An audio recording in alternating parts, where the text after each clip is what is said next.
Olá pessoal, nesta aula vamos ver a forma diferencial das equações de conservação.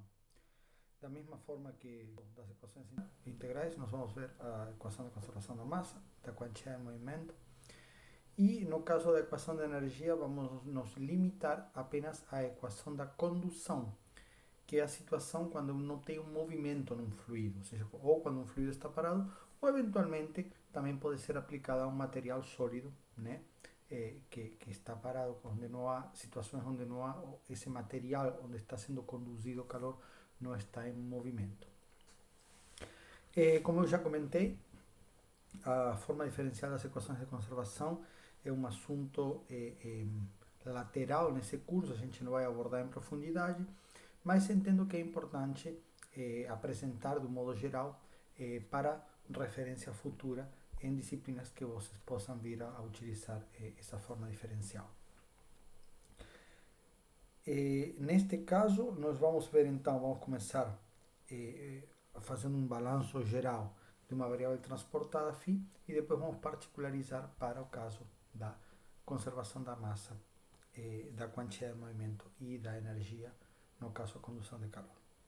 Então, vamos primeiramente fazer um balanço diferencial para uma variável genérica transportada φ.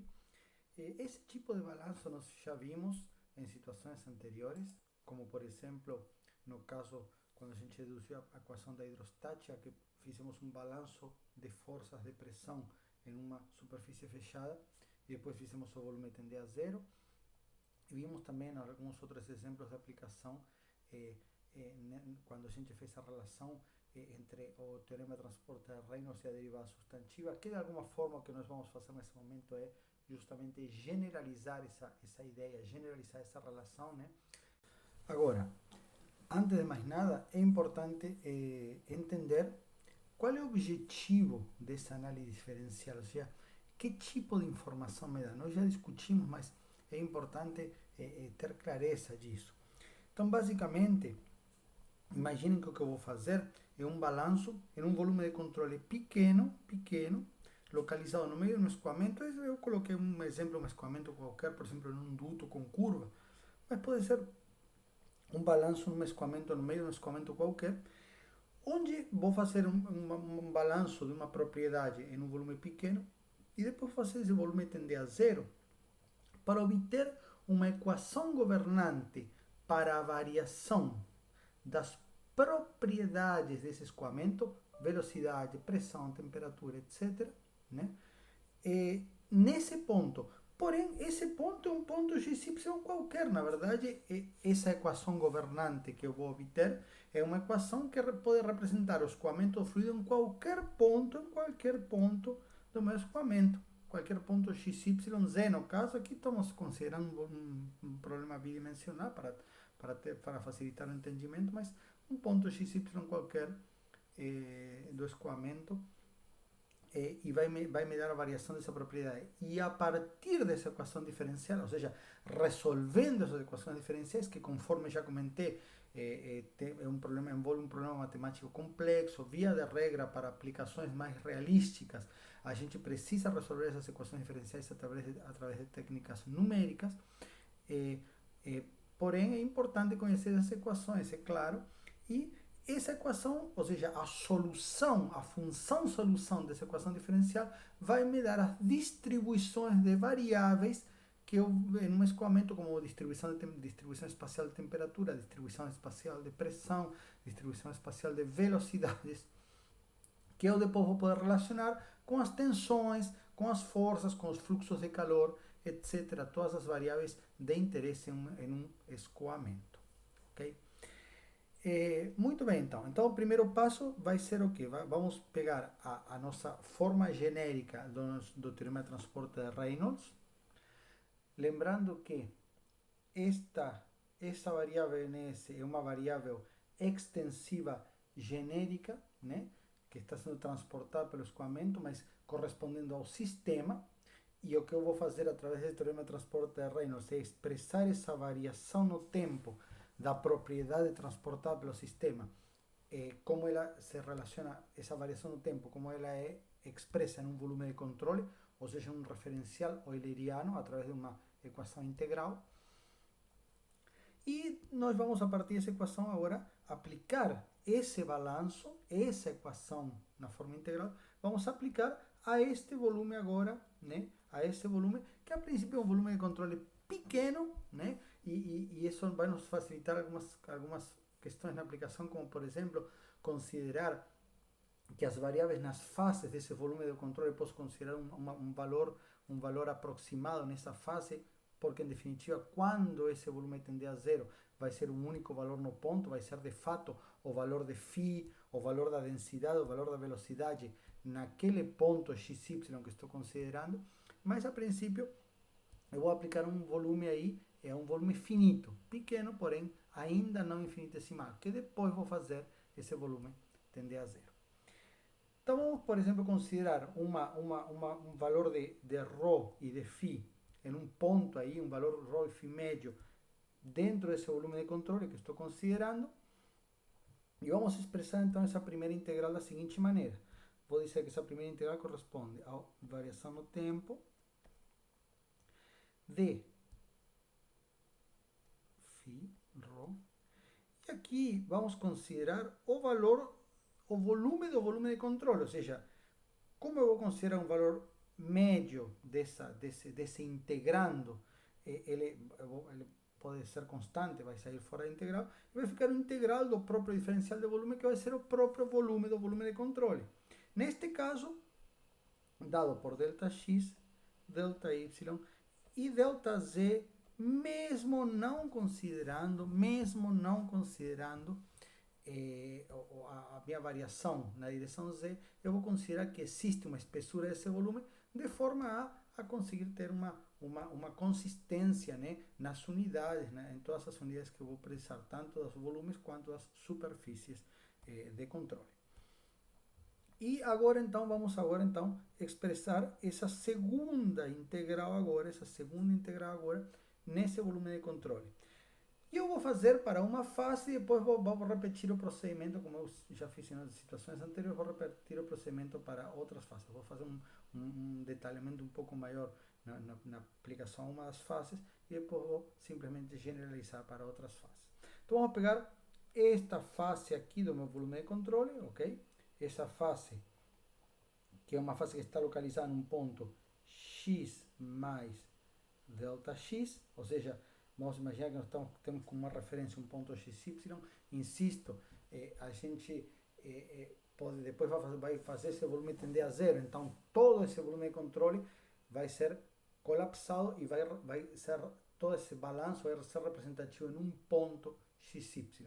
Mas, inicialmente, eu vou resolver essa integral aqui, essa integral de superfície, nessa fase, né, em todas as fases do volume de controle, nesse caso, nessa fase. Então, vou dizer que, vamos chamar aqui, por exemplo, de S1, né? Eu vou dizer que essa integral é integral sobre S1 de φ ρ v vai ser igual ao quê? Vai ser igual a esse produto escalar, né? E eu escolhi essas faces como sendo perpendicular aos meus eixos propositalmente.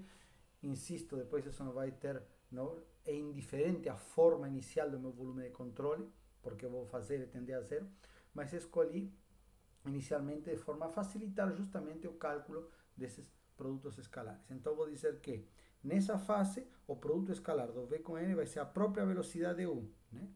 Φ, ρ, U, né?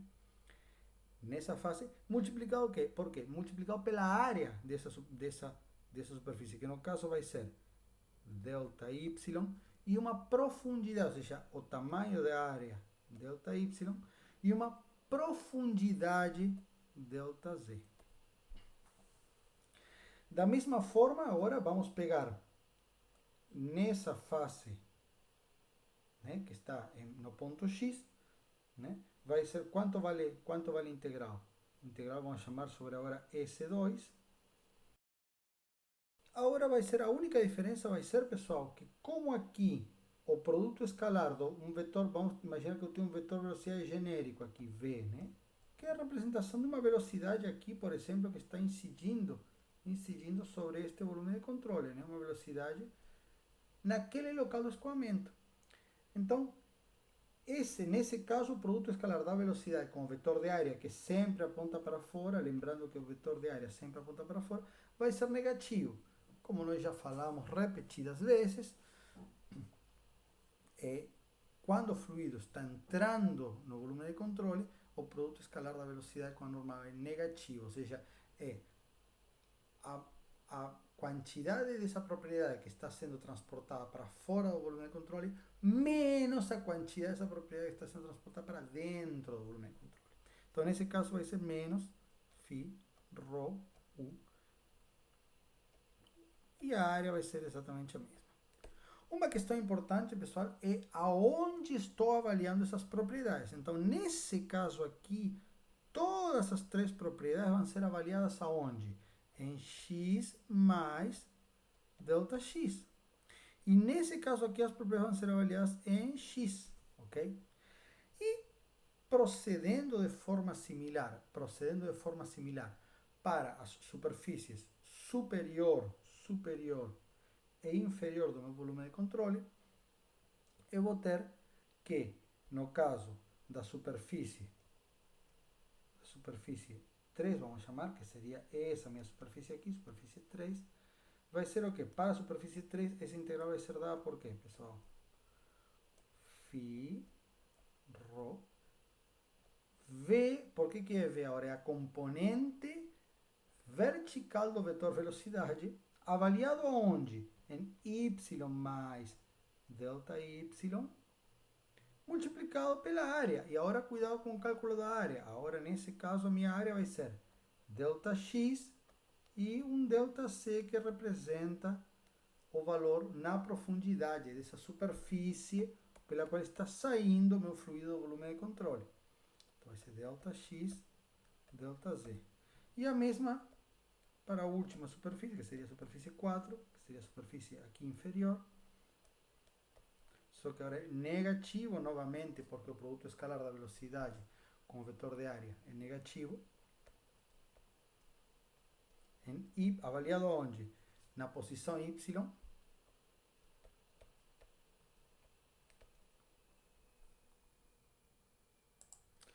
Muito bem, então. O que nós temos então? Que a aplicação do teorema de transporte de Reynolds a este volume de controle resulta, né, fazendo todas as considerações, considerando que um volume de controle pequeno e que eu posso calcular um valor aproximado, né, constante na face, quando eu faço uma integral na superfície do volume de controle, é uma superfície pequena, então vou considerar um valor constante, podemos pensar um valor médio representativo daquela superfície, que porém a distribuição ao longo dessa superfície é indiferente, porque eu vou colapsar esse volume, vou fazer esse volume tender a zero. Mas fazendo todas essas considerações e considerando as áreas correspondentes, e claro, as áreas correspondentes, né, as faces perpendiculares a eixo x e as faces perpendiculares a eixo y, nós vamos ter que a aplicação do teorema de transporte de Reynolds resulta nessa equação aqui. E lembrando que este primeiro termo representa a integral de volume. Nesse caso, o valor de ρφ é avaliado onde? É avaliado no ponto xy. Na verdade, seria um valor representativo médio dentro do meu volume de controle. Então, aquilo lá representa o valor de ρφ dentro do volume de controle, a variação no tempo, né? E todos esses termos aqui, que inclusive eu não coloquei, como já comentei, mas teria ainda, eu poderia ainda acrescentar um fluxo na direção entrada e saída, na direção C, na direção Z, na direção perpendicular à tela, mas esses fluxos representam o que, pessoal? Representam essa integral sobre a superfície de controle, nesse segundo termo do teorema de transporte de Reynolds. Agora o que eu vou fazer? Conforme eu já fiz em situações anteriores, vou dividir toda essa equação vou dividir pelo volume do volume de controle. Então, o que eu vou fazer? Vou dividir pelo volume do volume de controle. Quanto vale nesse caso, pessoal? Delta x, delta y, delta z Δ. E vou tomar limite para esse volume, do volume de controle, tendendo a zero. Então vai resultar em que, pessoal? Vamos lá, vamos fazer essa divisão. Vou dividir aqui por ΔX, ΔY, ΔZ. Aqui o volume vai cortar, porque é o mesmo, vai cortar. E quando eu dividir estes termos, né, por ΔX, ΔY, ΔZ, e aqui por ΔX, ΔY, ΔZ, o que vai acontecer? Notem essa parte. Quando eu tenho o balanço na direção X, os fluxos de transporte convectivo da variável φ que estão entrando e saindo pelas superfícies perpendiculares ao meu eixo X, vai cortar a área aqui e vai sobrar o quê? Vai sobrar o ΔX.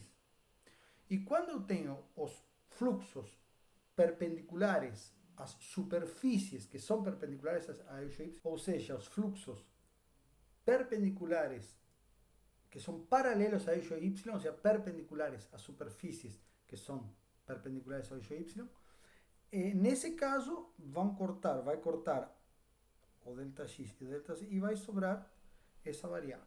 E se tiver, né, obviamente uma analogia, por analogia, se tiver um fluxo na direção Z, vão cortar o ΔY e o ΔX e vai sobrar o ΔZ. Mas aonde que chegamos com essa situação toda? Que eu vou tomar o limite, quando eu fizer o limite para o volume de controle tendendo a zero, dessa integral toda aí, ou dessa equação toda aí, vai sobrar o que, pessoal? A variação no tempo de ρφ, que originalmente corresponde a essa primeira integral, mais ρφ.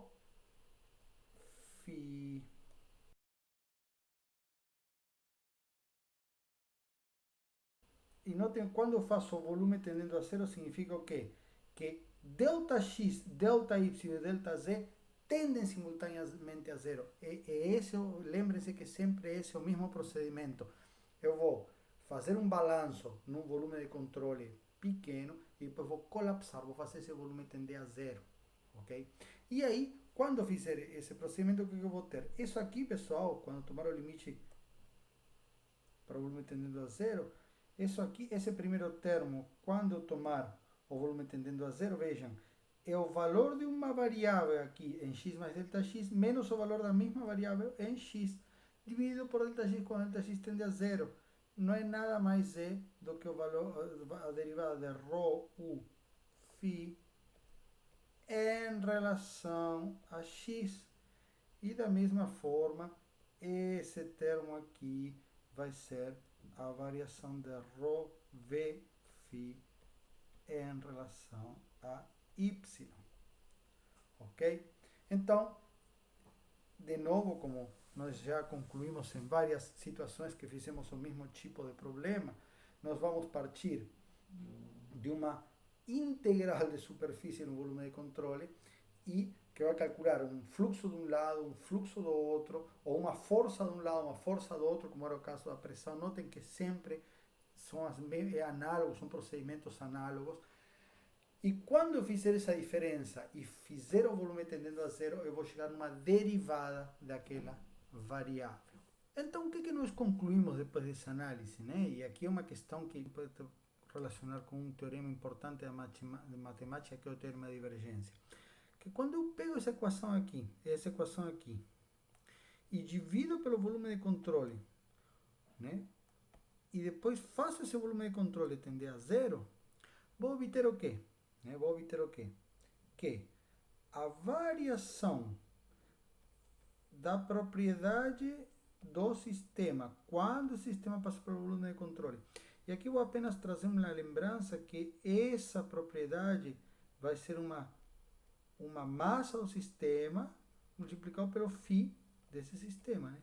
Em relação ao tempo, vai ser igual ao quê? Né? E aqui vamos também dividir pelo volume de controle. Dividir pelo volume de controle.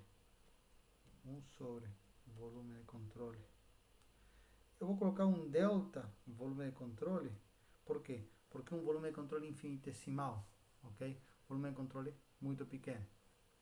Apenas para ser consistente na notação, né?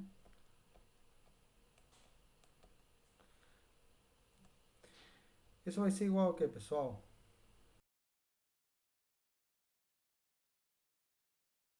E aí eu vou pedir que, quem não lembra aí da definição do divergente, consulte aí uma bibliografia adequada, mas quando a gente coloca a derivada de alguma coisa, onde alguma coisa é rho φ ou rho v φ em relação a x e a derivada de rho v φ em relação a y, quando a gente junta isso, ou seja, quando a gente aplica, né, o divergente a essa variável, notem que essa variável é um vetor, porque são dois escalares multiplicados por um vetor. Então, o produto escalar do operador divergente com esse vetor, que é rho φ multiplicado pelo vetor velocidade. Então, quando eu aplico esse divergente a esse termo aí, vai resultar naquelas derivadas que resultam da integral de superfície. E digo mais, a gente pode generalizar ainda mais isso da seguinte maneira.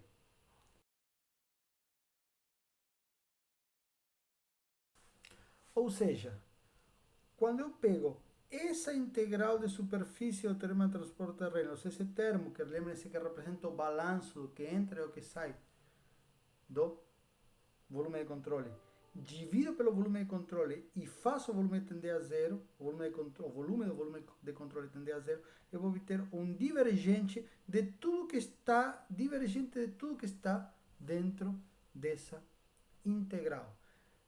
Então notem que isso aí, nós fizemos um balanço e aplicamos e tentamos uma relação física, mas eu posso obter a partir do teorema de divergência. Vou pedir também que quem não lembra do teorema de divergência revise aí em algum texto de cálculo vetorial. Mas a definição de fato do divergente de uma variável é essa aqui. É essa aqui, ou seja, a gente pode entender que um divergente de uma variável vetorial representa o que entra e o que sai,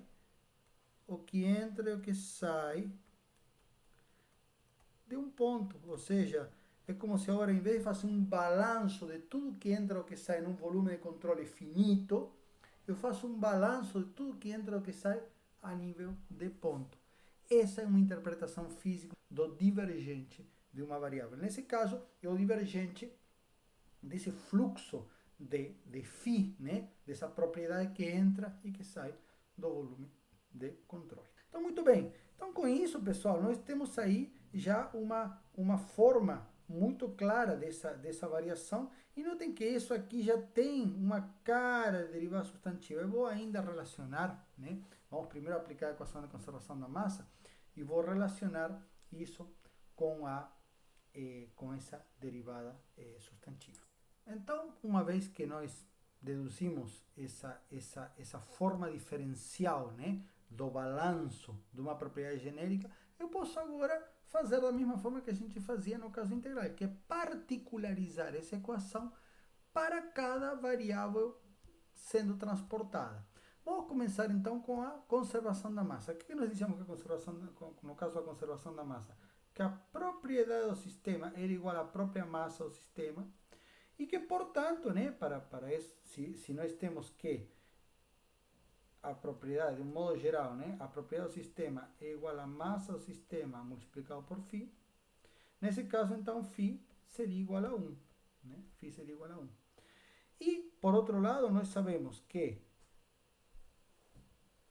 a partir de uma lei física, que isso não estamos falando não tem a ver com o referencial euleriano-lagrangiano que a gente está expressando, mas é uma lei física, a variação da massa do sistema, que não é a variação da massa do volume de controle, tá? É a variação da massa do sistema, ela é zero, pela conservação da massa.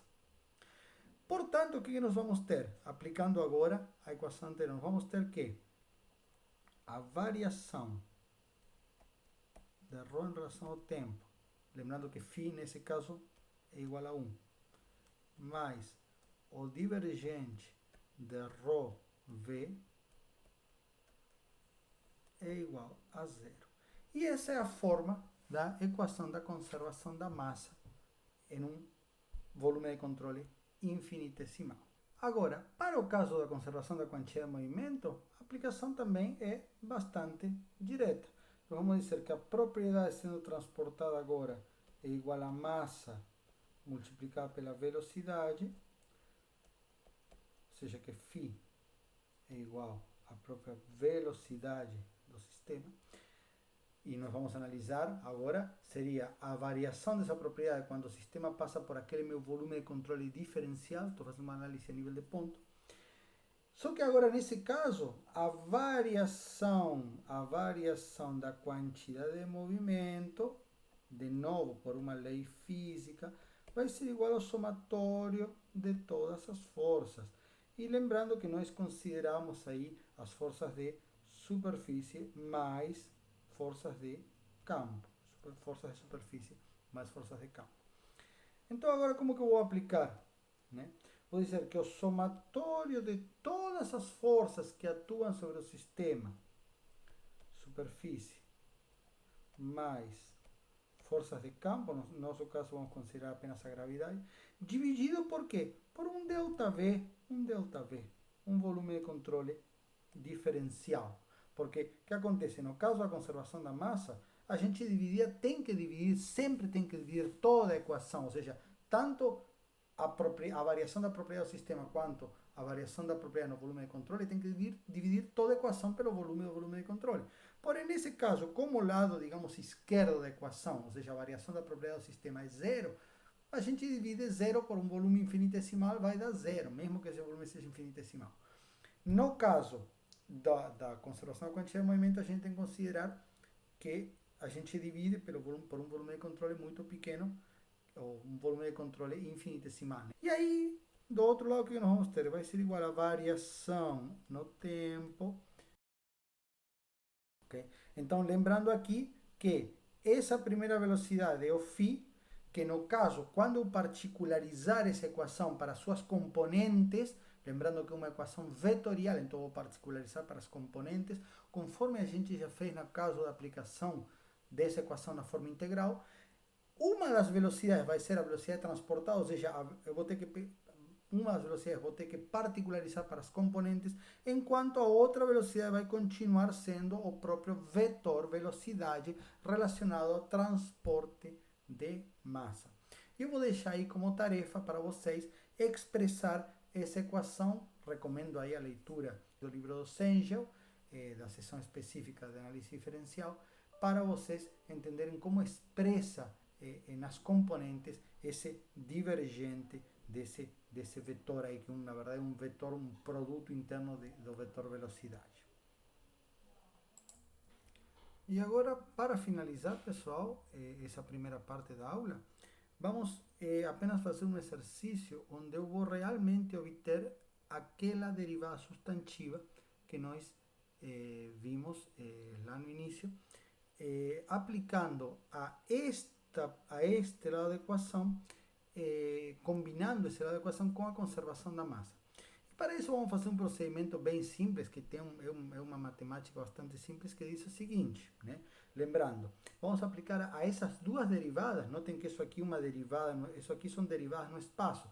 Eu recomendo vocês fazerem esse procedimento dividindo nas componentes. Eu vou aqui, por uma questão de tempo de aula, vou fazer de uma forma genérica, mas eu recomendo vocês fazerem depois esse procedimento dividindo, separando nas respectivas componentes esse divergente, né, nos respectivos termos.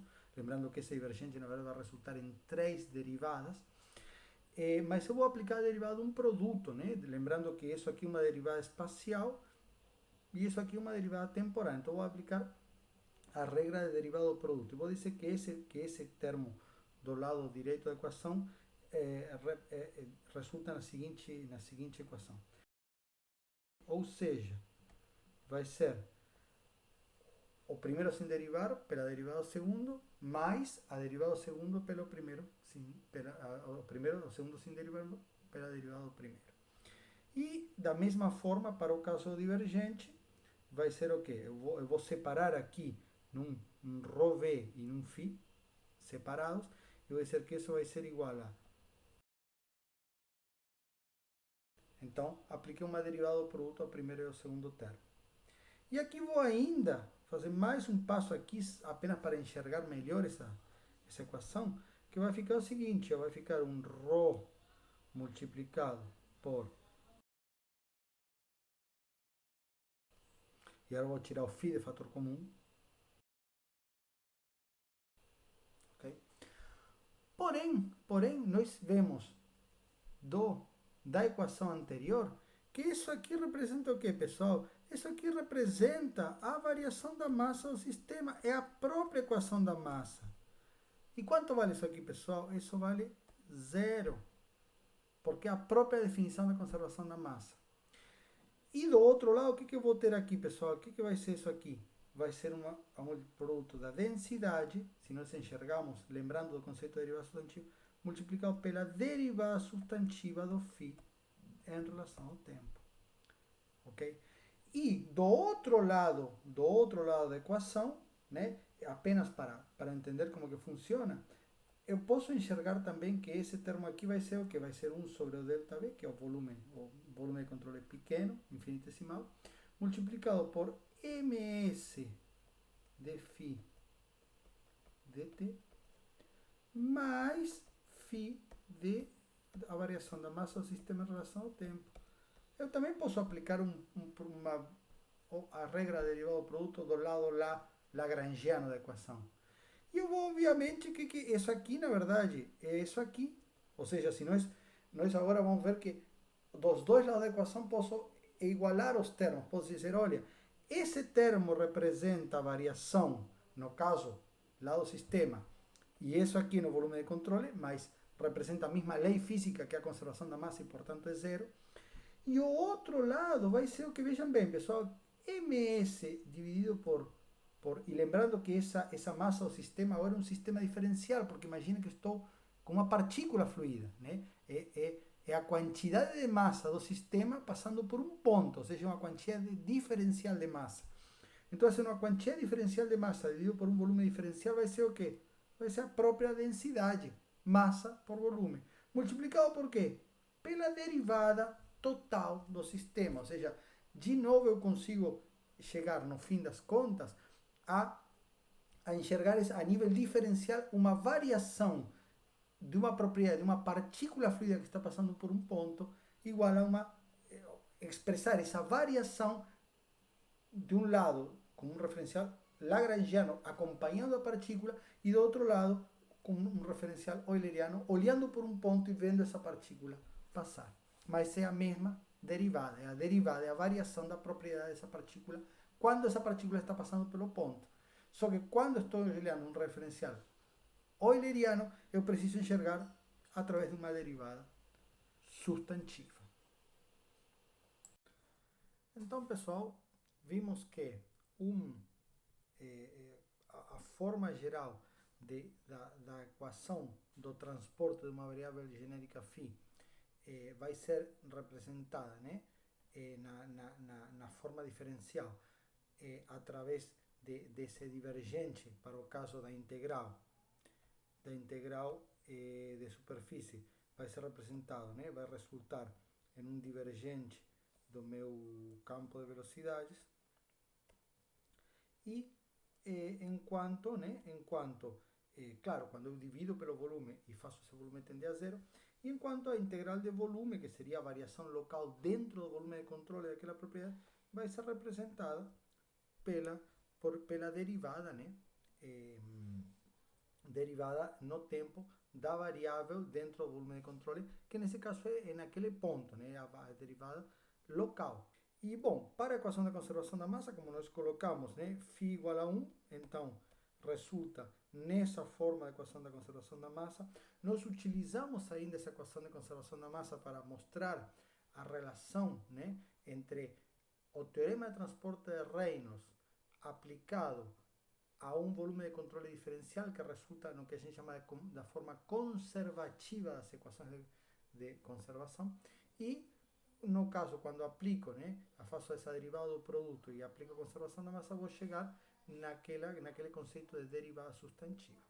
E agora, para o caso da conservação da quantia de movimento, nós também aplicamos, vimos como que ficaria, no caso, a parte, digamos, ou seja, o que seria o lado da variação da quantia de movimento transportada, né?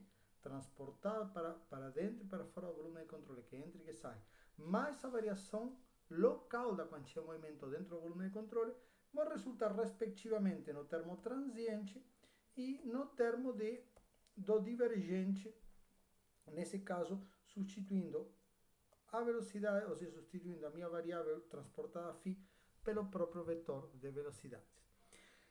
E aí nós vamos utilizar um conceito que nós também vimos, que é bem interessante, que diz o seguinte: olha, quando eu tomo, né, o limite para um volume de controle tendendo a zero, de 1 sobre o volume de controle, por quê? Porque lembrem-se que eu sempre divido pelo volume de controle, de uma integral sobre a superfície de controle, toda a superfície que envolve esse volume, ou seja, esta superfície é a superfície que está ao redor deste meu volume de controle, que está tendendo a zero. E aí de qualquer coisa que eu estiver integrando, aqui eu posso colocar um fluxo, mas posso colocar também um tensor-tensão, como nós vamos ver agora. De qualquer coisa que está sendo integrada ao longo da minha superfície de controle, isso aqui vai resultar num divergente de esse integrando que está entre parênteses. Ou seja, qualquer coisa que estiver dentro desse parênteses aqui, quando eu fizer a integral na superfície de controle dessa variável, né, e fizer o volume tender a dividir pelo volume, fizer o volume tender a zero, vai resultar um divergente desse integrando. Se neste caso, nós lembrando que o somatório de todas as forças de superfície, eu posso calcular como sendo a integral sobre toda a minha superfície de controle do meu tensor tensão multiplicado por n de A, ou seja, uma integral de superfície, isso aqui, quando eu dividir pelo volume e fizer o volume tender a zero, vai acabar sendo representado pelo divergente do tensor tensão.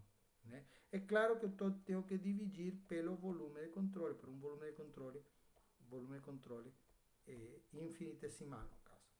Okay? Então, eu posso aplicar o mesmo conceito que eu apliquei para a integral de superfície relacionada à variável transportada, lembrando que esta integral somente vai ser diferente de zero nas entradas e saídas, ou seja, naquelas superfícies que houver entrada e saída de massa.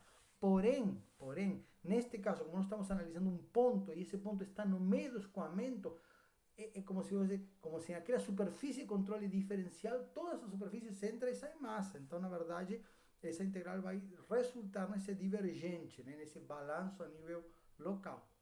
E, olhando também todas essas superfícies de controle daquele meu ponto, ou seja, todas as tensões e salientes e normais aplicadas naquele ponto diferencial no meio do meu escoamento, eu vou ter que esse balanço de forças por unidade de volume, porque não tem que agora tudo por unidade de volume, ou seja, se nós vamos ver esta equação, pessoal, quais são as unidades dessa equação em sistema internacional?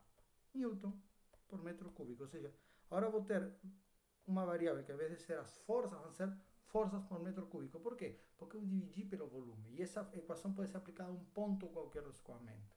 Ok? Então, o somatório de todas as forças de superfície por unidade de volume aplicadas nessa superfície infinitesimal do meu ponto vai resultar no divergente do tensor tensão. Fazendo a mesma, eu não vou fazer esse detalhamento aqui, sugiro que você consulte um livro, pois de todos modos este assunto é complementar, né, no conteúdo desta disciplina, porém apenas entendam que é o mesmo conceito, ou seja, sempre que eu tiver uma integral de superfície numa superfície fechada e eu posso transformar, né, dividindo essa integral pelo volume e fazendo o volume tender a zero, sempre vai resultar, inclusive eu posso provar isso pelo próprio teorema da divergência, né? Isso vai resultar num divergente daquela variável que estou integrando. Seja essa variável o fluxo, por exemplo, nesse caso a quantidade de movimento, né, que entra e que sai dessa superfície de controle, ou seja essa variável as tensões, todas as tensões normais e salientes nessas superfícies, que estão atuando nessas superfícies. E dessa forma, então, nós temos aqui a equação da conservação da quantia de movimento da forma mais geral. Claro, eu não comentei, mas também é importante lembrar que, no caso, a força do peso, lembrando que a gente vai considerar apenas como força de campo, apenas a força de gravidade, o peso vai ser a própria massa, né? A massa do fluido que está presente no volume de controle, porém que quando eu divido pelo volume do volume de controle, esse volume vai cortar, esse volume vai se cancelar e vai ficar apenas a densidade multiplicada pela gravidade, que vai representar a força de peso do fluido, ou seja, a força de gravidade agindo sobre o fluido por unidade de volume desse fluido, a nível de ponto, ou seja, não mais a nível de um volume de controle, mas agora a nível de um volume de controle infinitesimal. E com isso, então, nós temos a forma geral da equação da conservação da quantia de movimento. Eu poderia avançar mais, apenas vou deixar, quem tiver interesse a gente pode discutir, mas como eu já coloquei, o detalhamento dessa equação está fora do escopo da disciplina, mas para chegar na forma que é conhecida, que vocês vão ver nos livros como sendo as equações de conservação na forma diferencial, e que sob algumas hipóteses, em particular, escoamento incompressível e fluido newtoniano com viscosidade constante, ou seja, sobre essas três hipóteses, escoamento incompressível, fluido newtoniano e viscosidade constante, essa equação de conservação vai se transformar nas equações de Navier-Stokes. As equações de Navier-Stokes nada mais são do que as equações de conservação da massa e da quantia de movimento, porém considerando essas hipóteses, que um escoamento incompressível newtoniano com viscosidade, de um fluido newtoniano com viscosidade constante.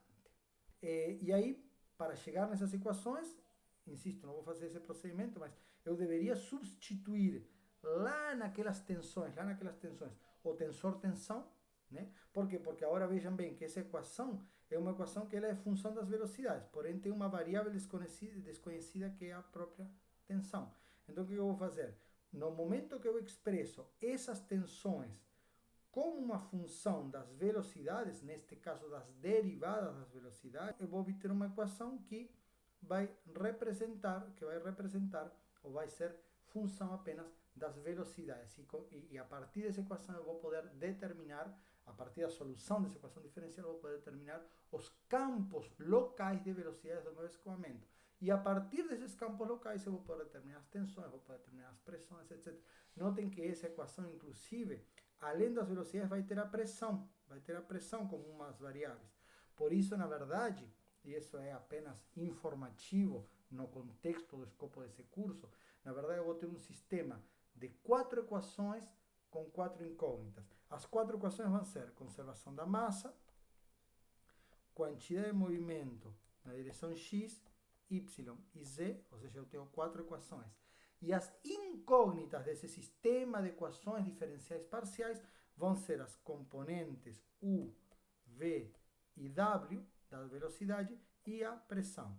Então, nós temos um sistema de 4 equações diferenciais em derivadas parciais com 4 incógnitas. Ou seja, o sistema é fechado. Isso não significa, é claro, que o sistema seja simples de resolver.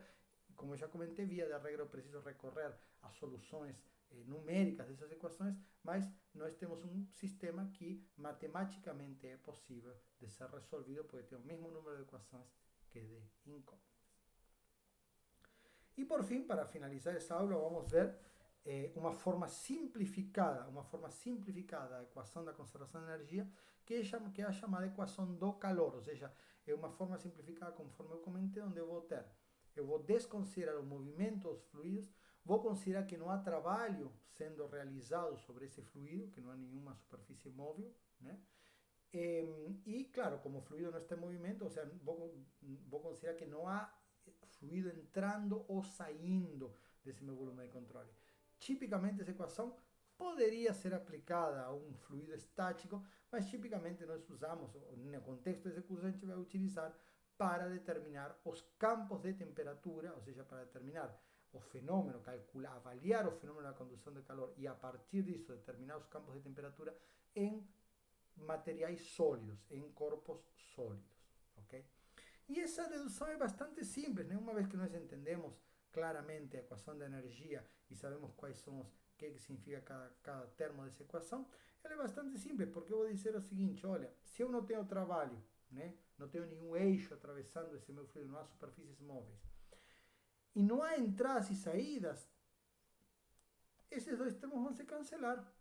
Então essa equação vai simplesmente ficar, vou analisar em um volume de controle e agora um volume de controle diferencial, eu vou analisar todos os fluxos de calor que entram e que saem desse meu volume de controle infinitesimal. Infinitesimal. E agora vamos fazer a mesma análise que a gente já fez. Não vou fazer em forma detalhada, porque é de fato a mesma análise, mas nós vamos lembrar que o calor total trocado em um volume de controle através das suas superfícies vai ser o quê? A integral sobre a superfície de controle, ou seja, a superfície de controle fechada, do fluxo de calor. Né? A integral sobre essa superfície do fluxo de calor na forma vetorial. Okay? E, de novo, né? Nesse caso, nós vamos ter uma porção do material sólido,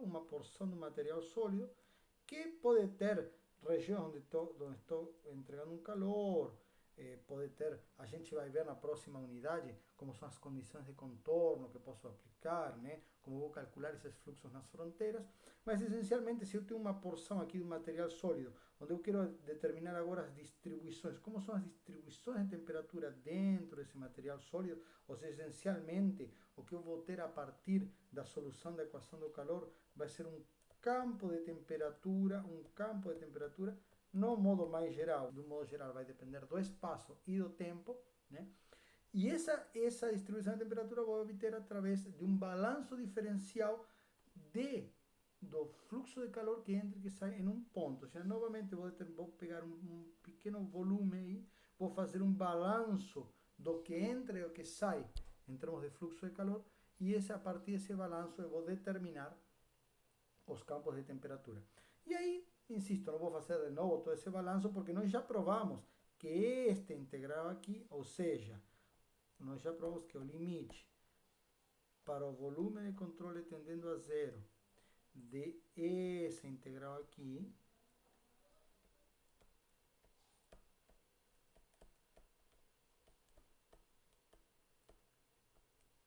é igual ao próprio divergente do vetor fluxo de calor, ou divergente do vetor fluxo de calor. Ok? E, obviamente, tem um sinal negativo porque toda essa integral está multiplicada por um sinal negativo. Analisando agora, então, né? Ou seja, nós temos agora, considerando que esta integral vai resultar, né?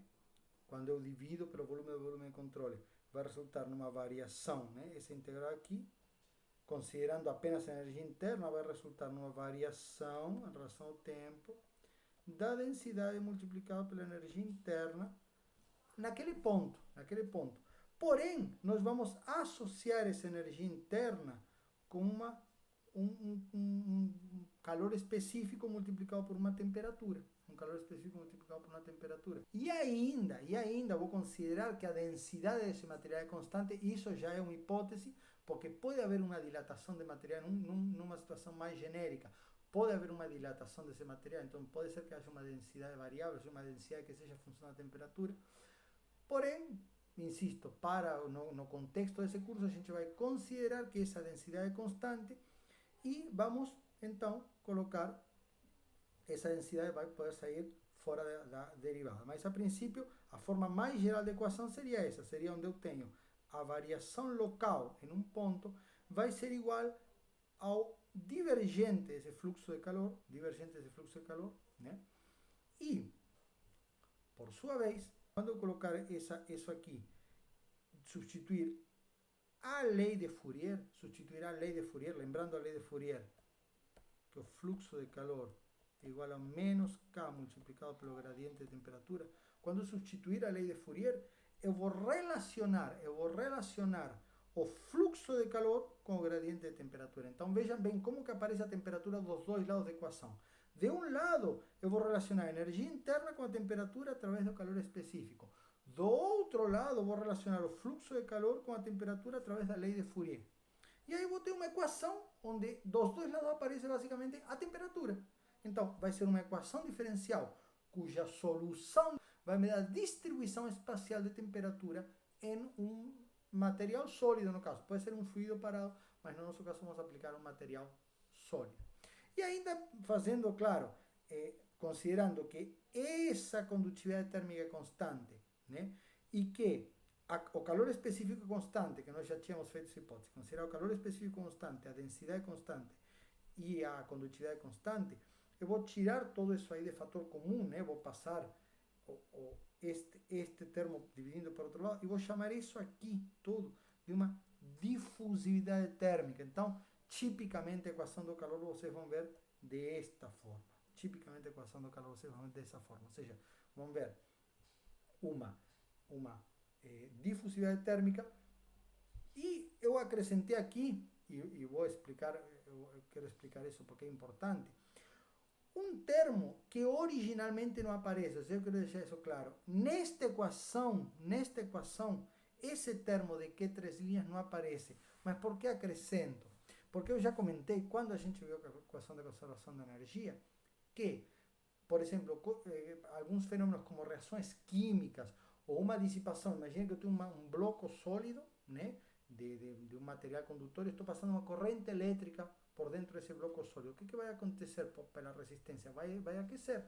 Esse bloco vai se aquecer por conta da resistência. Imagina uma resistência elétrica, né? Se estou passando uma corrente, essa energia elétrica que está sendo, digamos, dissipada nessa resistência vai se transformar, que essa energia elétrica vai se transformar em uma energia interna, vai se dissipar na forma de energia interna.